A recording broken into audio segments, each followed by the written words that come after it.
Amigos de Conversaciones desde la Grada, no exagero un ápice si digo que Gustavo Rodríguez es uno de los mejores y más fecundos escritores que tiene el país. Él además es publicista, es periodista, escribe en un blog, es un gran padre y además una lindísima persona que nos hace hoy día el favor de venir al programa virtualmente. Gustavo, un placer saludarte. Ricardo, yo feliz y ruborizado de escuchar esto. Muchas gracias, Pero encantado. hay esta sensación, Gustavo, de un Gustavo muy buena onda. Y eso tiene que ver con lo que transmites hacia afuera, ¿no? ¿Eres consciente de eso, de que hay un concepto muy positivo de Gustavo Rodríguez? Hoy me lo dijo una persona, justamente hablando de cómo se me ve en redes, en todo caso, ¿no? Y creo que si hay esa sensación es porque me conocen de hace poco, porque en realidad para llegar a estar en armonía ahorita como me siento he tenido que pasar por hartos procesos, ¿no?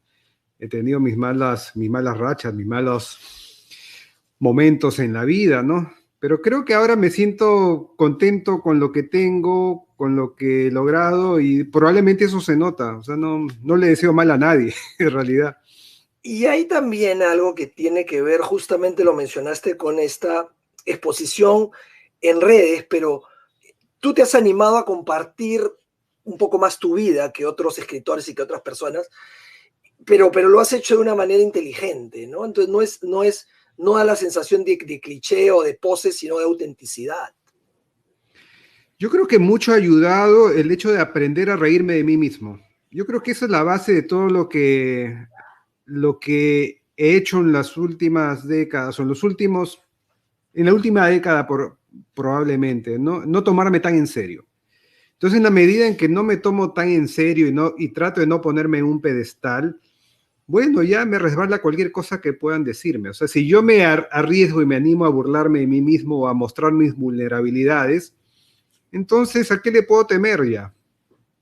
O Es sea, si cierto, alguien me va a decir algo, digo, bueno, yo ya lo dije antes. es verdad. Yo ya me bullié. O sea, ¿qué me vas a bullear tú a mí? Es verdad, has desprotocolizado tu imagen, ¿no? Entonces, y eso creo que te ayuda. ¿Cómo empezó la aventura de escribir, Gustavo? ¿En qué momento te diste cuenta soy bueno escribiendo? ¿O empezó Ah, leyendo? todos empezamos leyendo, Claro. ¿verdad? No existe escritor sin que antes haya sido un lector. La primera clarinada me la dio un profesor en primaria y escribí sobre eso en El País semanal de España, una vez que me pidieron una carta a alguien y se la escribí a un profesor que ya había fallecido para entonces, hace un par de años le escribí. Y es un profesor que cuando estaba en primaria nos mandó a hacer una composición. Yo le llevé mi cuaderno, lo leyó y me felicitó delante de la clase, me dijo que específicamente escribía bien, escribes bien, me dijo, yo tenía 8 años, Wow. 8, 9 años. Y eso me quedó retumbando. Nadie antes me había dicho algo así. Nadie antes me había dicho eso, ¿no? Y lo cual te indica qué importante es tener algunas voces, ¿no? Que te den respaldo en determinados momentos de la vida. Y Claro. después, cuando estudié publicidad, gané unos juegos florales, pero en realidad a escribir ya de manera ya sistemática, porque en la adolescencia también escribía mis cuentos en la máquina de escribir de mi padre y los tengo ahí, son horribles. Eh, pero ya empecé a escribir de verdad, cuando mi primera hija venía en camino. Y yo me senté a escribirle a esta futura hija o hijo, no sabía el sexo.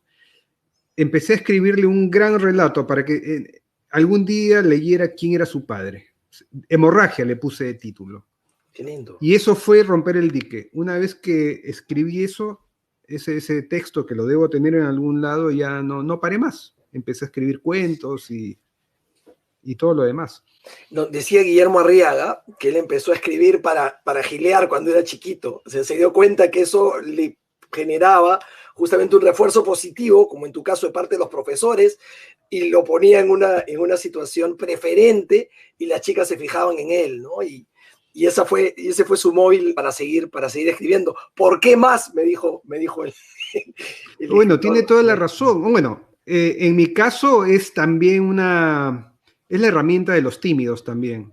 Es Claro. decir, yo sentí desde chico que me comunicaba mejor no oralmente como ahora lo estamos haciendo, sino a través de lo escrito. O sea, si tenía que pedirle perdón a mi abuela por una trastada, no me atrevía a decírselo oralmente. Le dejaba una notita. Y después, cuando yo entré en la edad de enamorarme, bueno, con las chicas me iba mejor, obviamente. Yo tartamudeaba, sudaba, ¿no? Me sudaban las manos. O sea, quedaba mucho mejor si deslizaba una carta bajo su puerta, ¿no? Ay, nos Realmente. dijiste algo, que es algo que tiene que ver justamente con el concepto, y quizás allí radique un poco el, la buena onda que tiene el público contigo, además de la calidad literaria, eh, que es que en el fondo uno tiene la sensación de que es un tímido que hizo el esfuerzo de mostrarse. ¿Puede Ah, ser? mira, qué interesante eso que ves. Sí, yo a veces me sorprendo a mí mismo diciéndome, ¿estás en modo personaje? ¿Eres tú o no eres tú? Porque fíjate que cuando yo empecé a trabajar en publicidad hace muchos años y yo tenía que, o sea, yo pensaba que la vida era como la de, podía ser una especie de Darryl Stevens de hechizada que Ya, escribía claro. mis ideas y podía vivir de eso y que por ahí había alguien que podía presentar mis ideas y venderlas, entre comillas, mejor a los clientes, ¿no? Pero resulta que esta idea de ser alguien anónimo que escribe y que no tiene que vender sus ideas se sumó en la vida real. Entonces tuve que aprender a pararme y decir, señores, esta idea va de esto, van a vender por esto. Y tuve que crearme un personaje. O sea, tú no sabes las veces, Ricardo, que yo memorizaba, chancaba lo que tenía Claro, que decir y después entraba y lo paporreteaba más o menos, ¿no? Debo haber sido un desastre. claro. Y creo que después, parte de ese personaje puede estar en mí ahora, no lo sé. ¿Cómo ha ayudado en la creatividad publicitaria en tu faceta de escritor? O sea, ¿está muy vinculado? Mira, yo creo que es al revés, Ricardo. Ah, Hay ok. mucha gente que al inicio, obviamente, cuando publiqué mis primeros libros, decían, ah, este es el hombre que escribía publicidad y que ahora se ha puesto a escribir literatura. Con todo el tema peyorativo que hay detrás de eso, ¿no? Eh, yo creo que también me lo creí un tiempo, hasta que una vez, cuando saqué mi segunda novela, La risa de tu madre, abrí el comercio y salió una entrevista que me había hecho Enrique Planas, y debajo de la leyenda de mi foto decía Rodríguez, también es publicista. Y dije, wow, es que es verdad, yo toda mi vida he narrado, o sea, desde niño he escrito narración y en un momento dado de mi vida, por circunstancias X, estudié publicidad y me metí en ese mundo de alguna manera, pues, un oficio, ¿no? Y, eh, y en realidad yo te diría, más se benefició mi lado publicitario con mi lado narrativo que al revés, o sea, porque yo empecé a escribir publicidad escribiendo anécdotas. O sea, Claro. yo empecé en el mundo publicitario en una época en que solo había videoclips, música, canciones, y yo dije, no, a mí me llama a escribir historias, o sea, la historia del los dos santos que sobre una nube comparan sus bidones de agua, ¿no? Ya. O muchos años después el guachimán que tiene que darle la dirección a una chica, que le dice ¿Ese, Yungay a una ese chica. fue tuyo? Sí, sí, sí. Ese fue exitosísimo, ¿no? Y el de Yungay fue un éxito. Mira cuántos años han pasado y sigue estando todavía en el imaginario, 20 en el años, imaginario. Sí, claro, 21 ¿no? años. Pero Claro. nuevamente, es una anécdota, o sea, es una estampa cotidiana llevada a la publicidad. Entonces, toda mi vida he sido un narrador. Otro aspecto que resalta en Gustavo Rodríguez es el vínculo que me contabas fuera de cámaras y de micrófonos que habías podido construir con tus hijas y que había sido un trabajo que fue mejorando con el paso del tiempo. Cuéntanos, porque hay la idea de que los otros papás dicen, me gustaría tener ese vínculo que Gustavo tiene con sus hijas. ¿Cómo se construye un vínculo tan hermoso? Ay, gracias por lo que dice. Yo creo que sí, la relación que tengo con mis hijas es el mayor orgullo que tengo en mi vida. honestamente. Wow. Creo que se nota porque a donde puedo hablo de ellas y de lo orgulloso que estoy de ellas y de nuestro vínculo. Creo que tiene que ver con la capacidad de no censurar a tus hijos. Creo que el vínculo se construye ahí, empieza a construirse ahí. Es decir, yo hace poco saqué un podcast que se llama Machista con Hijas, justamente, aprovechando nuestra relación. Y creo que en el primero o en el segundo episodio ya digo el gran secreto detrás de toda relación. O sea, no quiero decir que yo no quiero dármelas del que da consejos, ¿no? Pero algo que sí me ha funcionado es morderme la lengua cada vez que una de mis hijas me dice algo que no puede gusta. crear controversia o que no me gusta. Porque en el momento en que tu hijo siente que tú estás a punto de censurarlo o censurarla, pues hay un riesgo de que esa puerta que se ha entornado y que te ha abierto se cierre. Y después es difícil volver a abrirla probablemente, ¿no? Entonces, yo creo que es eso, la capacidad de cuéntame lo que quiera, yo no me voy a escandalizar, no te voy a castigar. Si es algo, bueno, pues profundamente preocupante, bueno, conversemos y veamos, tendrá consecuencias, pero más que la consecuencia me interesa entenderte. Quiero entender por qué haces las cosas que estás haciendo. Entonces, finalmente, a la larga con mis hijas hemos llegado al punto en el cual podemos decirnos todo y no vamos a sentir que nos estamos juzgando. ¿No se corre el riesgo, Gustavo, de ser más amigo que ser papá o esas son nominaciones absurdas? No, yo estoy de acuerdo en que uno no puede ser amigo de sus hijos. O sea, creo que no se pueden confundir roles. Uno es padre y es padre, ¿no? Ahora, con esto no quiero decir que no haya reglas. Ok. O sea, yo a lo largo de mi vida siempre, digamos, he confeccionado una lista de 5 reglas que tienen que cumplirse sí o sí. Y que si me faltas si faltas a una de esas reglas, más que tener un castigo, que lo vas a tener una consecuencia, el castigo va a ser que vas a perder mi confianza. Una decepción, es decepcionar al papá, claro, que es mejor, porque es otro tipo de vínculo y otro tipo de falta en la que se incurre. Curiosidad, ¿cuál es alguna de estas 5 reglas que no se pueden vulnerar? La higiene. O sea, si eres chico o chica y tienes que lavarte los dientes, tienes que asearte, o sea, no me vengas con cosas, o sea, tienes que lavar los platos que usaste, o sea, lo tienes que hacer. O sea, la casa está así, tiene que quedar tal cual estaba. Si vas a irte con tus amigos, tus amigas, vas a llegar a determinada hora. Ese es el tipo de reglas. Y por ejemplo, con respecto a eso, más que ser un padre policial, eso de que, el castigo, yo prefiero el refuerzo positivo. O sea, yo alguna vez escribí un artículo, y es más, hay un episodio en el podcast que habla de cuando a mi hija, la segunda, se iba a ir de viaje, de fiesta de promoción, no, de viaje de promoción fuera del país, a República Dominicana, y había una opción para marcar si la dejabas beber o no en la discoteca, si le ponían un brazalete, una de esas cosas raras, ¿no? Son menores de edad. Entonces, claro, yo primero estuve tentado de poner, no, porque es menor de edad. Creo que lo leí. Sí, y después dices, bueno, pero ojo, claro, estás siendo legalista, pero no vas al fondo del asunto. Estos chicos quieren beber, estar en esa edad. Entonces le dije, mira, yo te voy a dar el permiso porque confío en ti.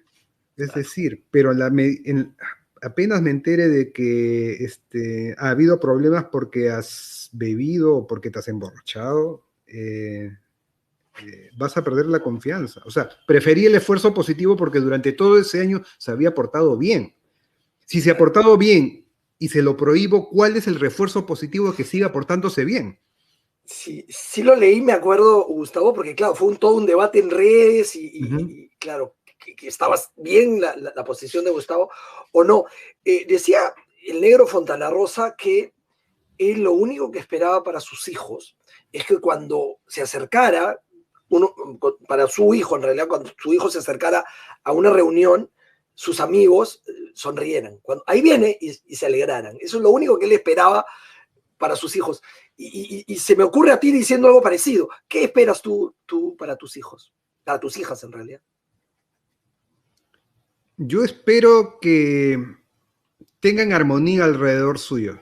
Eso, armonía. Que sepan entender que el éxito, entre comillas, no es esa noción tan capitalista que nos han metido, que implica acumular cosas, ¿no? Trofeos, diplomas, dinero o galardones, ¿no? Sino que el éxito en realidad es estar con la gente que quieres y que te quiere en total confianza. Y que en lo posible, mientras más ese círculo sea algo más extendido, pues más, entre comillas, exitoso serás. Te llevo al terreno del programa y lo linkeo, lo vinculo con la paternidad.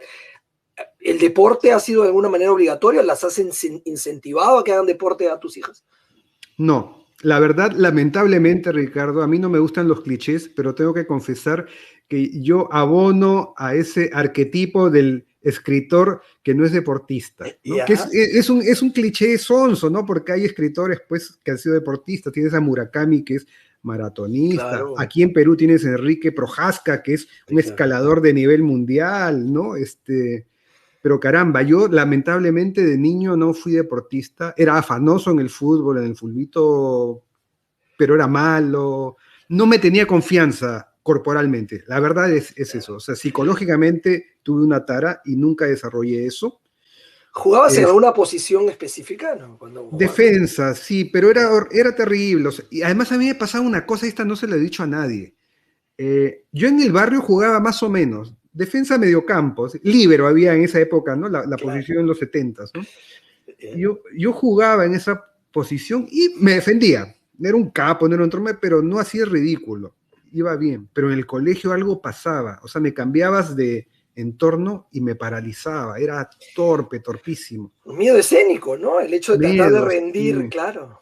Sí. Jorge Valdano escribió un libro que se llamaba, que se llama todavía, el del miedo escénico y otras hierbas en el fútbol, ¿eh? En el deporte, ¿no? Ah, mira, lo voy a leer. Claro, ¿no? Porque, claro, estaba ahí explicaba un poco que, y lo mismo que decía Johan Cruyff, ¿no? Le preguntaron si Jordi, su hijo, podía llegar a ser tan bueno como él, y él dijo, bueno, la habilidad la tiene, pero un futbolista es 5% habilidad, el 95% es actitud y carácter deportivo. Estructura mental, ¿verdad? Claro. Nos contabas también que si bien no practicabas tantos deportes, te habían fascinado ver deportes y que una de esas figuras que te había de alguna manera marcado o es de los primeros recuerdos que tienes es Nadia Comaneci. ¿Tú por qué crees que todavía no sé. Nadia no ha logrado, o sea, sí, tuvo el 10 perfecto en aquellas Olimpiadas, en aquellos Juegos Olímpicos, Olimpiadas es distinto, pero permanece de alguna manera ya su figura a través del tiempo, y uno se pregunta por qué, no sé. Yo recuerdo muy especialmente a Nadia Comaneci. A propósito, ese chiste del Beco, ¿te acuerdas? ¿Cómo se llama el esposo de Nadia Comaneci? Nadia Beconoshi. Ese es un chiste del Beco, me acuerdo que lo vi en televisión. Yo soy periodista deportivo por el Beco y por Pocho. Tú me recuerdas al Beco, Ricardo, o sea, porque necesitamos periodistas como ustedes, en el sentido de que no solamente saben deporte, saben de literatura, o sea, han leído, han estudiado, ¿no?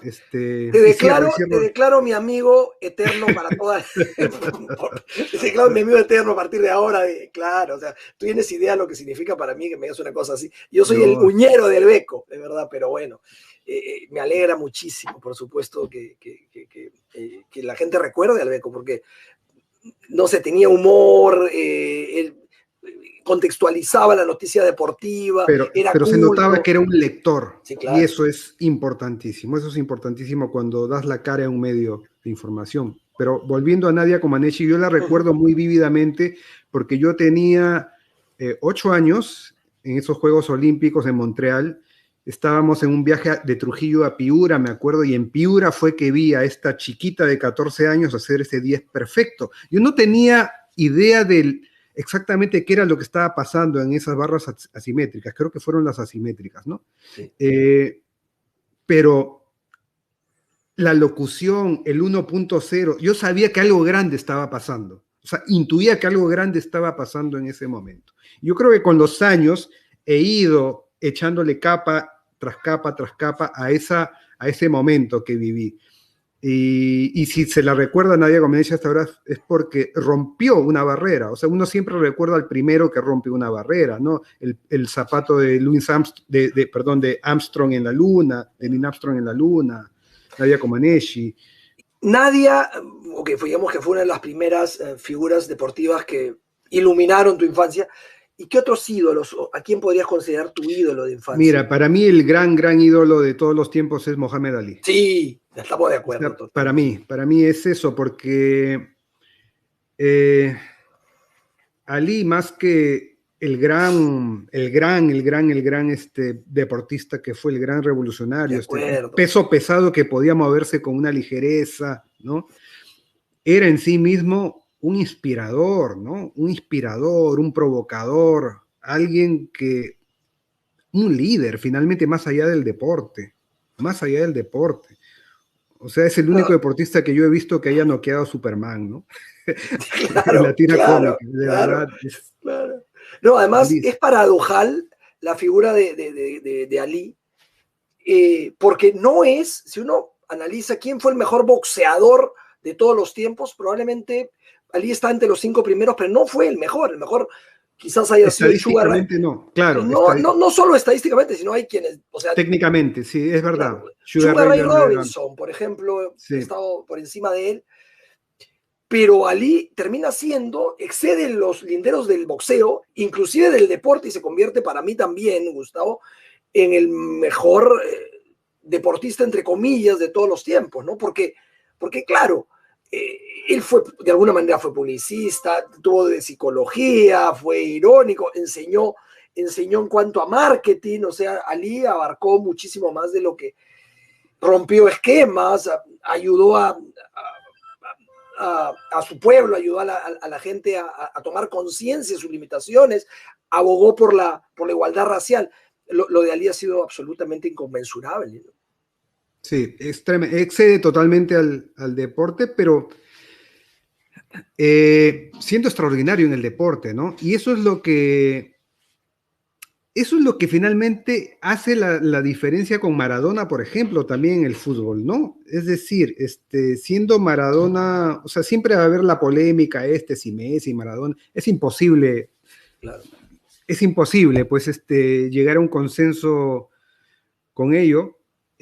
Sin embargo, yo no sé si Maradona es el mejor futbolista de la historia, porque, a ver, Pelé tiene pues el sitial, para mí, por edad, Pelé tiene un sitial, pero es el mayor personaje del fútbol de la historia. Sin duda. Eso totalmente. Sin duda. Entonces, es un personaje que excede tanto que va a dejar un vacío pues por siempre, ¿no? Hablando de fútbol, Gustavo, tuviste la oportunidad de estar en Rusia en el último mundial, y cuéntanos cómo fue eso de ver al Perú competir en la Copa del Mundo. Bueno, yo fui a un partido nada más, que fue el partido con Francia, en Ekaterimburgo, y para mí fue como sacarme una espina. ¿En qué sentido? O sea, yo de chico admiraba mucho a la Francia de Platini. Sí, claro. De los 80. O sea, tengo grabado aquí ese partido mítico con Alemania, donde Alemania termina ganándole por penales. 3-3. ¿No? 3-3. O sea, yo recuerdo haber visto ese partido y sentir que asistía a una batalla sin cuartel, además hermosa, épica. Entre paréntesis, creo yo que más que seguir al fútbol, sigo la épica que hay detrás del fútbol. O sea, yo soy un pescador de historias finalmente, ¿no? Claro. No soy un fanático del fútbol per se, sino de lo que resuena a raíz de él. O sea, el fútbol como metáfora, la gran metáfora de la vida, ¿no? Cierro el paréntesis. Entonces, yo tenía clavado así, pucha, me acuerdo haber tenido la camiseta de Francia en los 80, haberme comprado la versión pues del mercado, ¿no? En Trujillo, que era donde vivía, Platini, Y Tigana. después en la gira de Perú y el Parque de los Príncipes, ese partido espectacular que tú no puedes creer lo bien que jugó Perú ese partido, es impresionante, ¿no? Es Entonces que esa tenía toda esta...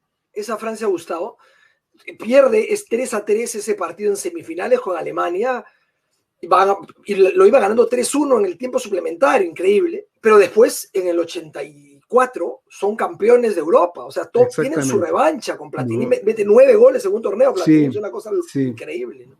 Y después, bueno, eran los grandes favoritos en el 86 y Alemania los vuelve a dejar es fuera verdad, en es verdad. semifinales, ¿no? Entonces yo tenía un idilio con esta Francia futbolística, dicho sea de paso, me acabo de acordar de Stili que perdiendo el penal y llorando en el piso, ¿no? Esas imágenes así que no se te van nunca. Bueno, y cuando me entero de que Perú va a jugar con Francia finalmente, digo, y justo tenía planeado un viaje a Europa por esa época, dije, me doy un salto a Rusia, o sea, ¿qué? Ni sonso, ¿no? Y fui al partido y, claro, yo recuerdo mucho ese partido, fue un muy buen partido, creo Perú yo, fue jugó un muy buen bien. partido, fue un buen partido, o sea, cualquier espectador que no fuera ni francés ni peruano, yo creo que habría visto un muy buen partido. Me quedo con esta, ah, la marea peruana, ¿no? En el estadio, me quedo con esta sensación ilusoria, de alguna forma, ¿no? De que el fútbol sí nos podía unir como nación, pero finalmente era una fantasía, ¿no? Es las fantasías que te da el fútbol, o sea, hasta ese momento solamente estábamos de acuerdo en la cocina y en que había que cantar el himno nacional en el estadio como si el mundo se fuera a acabar, ¿no? Y eso es lo que pasó. Fue uno de los momentos más emocionantes de mi vida.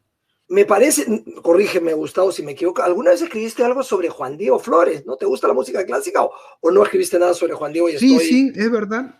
me pare- Fue digamos, el cachuelo más paja que me ha tocado en mi vida, creo yo, porque un día me llama hace 15 años, me llaman de la UPC y me dicen, tenemos aquí una colección de libros, de libros, de reseñas, de entrevistas a personajes de la cultura. Alonso Cueto ha escrito uno sobre Vargas Llosa, no sé quién ha escrito uno sobre Cislo y queremos hacer uno sobre Juan Diego Flores. ¿Te animas? ¿Te irías a Nueva York a entrevistarlo? Lo verías en el Metropolitan cantar, el Wow. Barbero de Sevilla, todo pagado. Fue, digamos, el freelance más hermoso de mi vida. O sea, me pagaron todo eso. Estuve con Juan Diego, con su familia, la pasamos maravilloso. Cenamos con Bryan Adams, me acuerdo. Wow. Curiosamente, esas cosas que te da la vida, ¿no? Juan Diego me dice, oye, hay un amigo que ha venido a tomarme fotos para Esquire.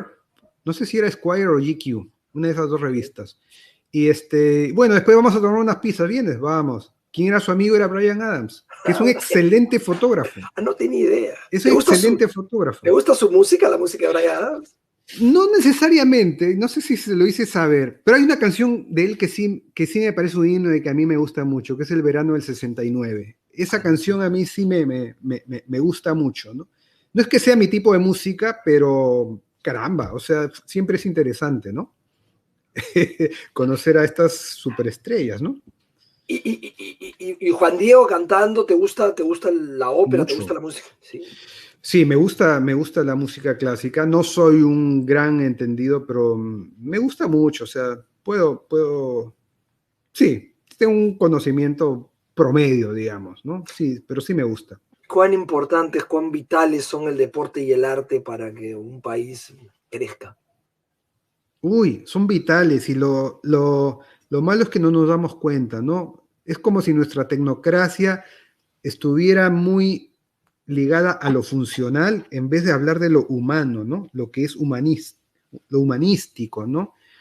Ayer pensaba justamente que eh, las cuevas, ¿no? De los hombres prehistóricos eran piedra hasta que a alguien se le ocurrió pintar en ellas y se convirtieron en hogares. O sea, Uno empieza a ver a las cuevas de Altamira, por ejemplo, como hogar del hombre prehistórico en la medida que ve el arte puesto en esas paredes. Si en ese arte es un accidente, pues, litográfico, ¿no? Es, es, es, es piedra, finalmente, ¿no? Eh, la cultura, finalmente, es lo que nos separa de los animales. Solo los hombres somos capaces, o sea, el ser humano es capaz de generar círculos culturales, de generar cultura, de generar grupos en base a rituales, en base a narraciones, ¿no? Con base en ellas. Entonces, evidentemente, darle la espalda a la cultura es negar la humanidad en uno. Y una sociedad menos humana es una sociedad que se mata más, obviamente. Y el deporte no solamente es expresión cultural, sino metáfora de tantas cosas. Es decir, es el vehículo por el cual aprendemos tantas cosas. No solamente a nivel lúdico, a nivel de juego, ¿no? El ser humano aprende a través del juego muchas cosas, sino a través de la constancia, a través, no me vas a decir que hoy en día lo que más nos estamos perdiendo por no ir a las aulas son las capacidades de jugar solidariamente, ¿no? De ponernos de acuerdo con las reglas. Y finalmente el deporte te enseña eso. Por eso De es tan acuerdo. importante el deporte, ¿no? Más allá del cliché de esto de que te aleja de las drogas o de que te mantienes sano. Gustavo, y lo que has hecho hoy acá ha sido, la verdad, que deslumbrante. Nosotros hemos quedado felices y encantados de haberte tenido en el programa. Un placer gigante, Gustavo. Muchísimas gracias. Ricardo, eres muy, muy, muy generoso. Yo creo que es generosidad alopésica, creo yo, lo que está pasando. Yo creo que tiene que ver con eso. Claro, nos estamos Muchas mirando al gracias. espejo, al espejo. Exactamente. Somos como el hombre araña que se señala en el meme. Así. Claro que sí, Gustavo. Muchas gracias.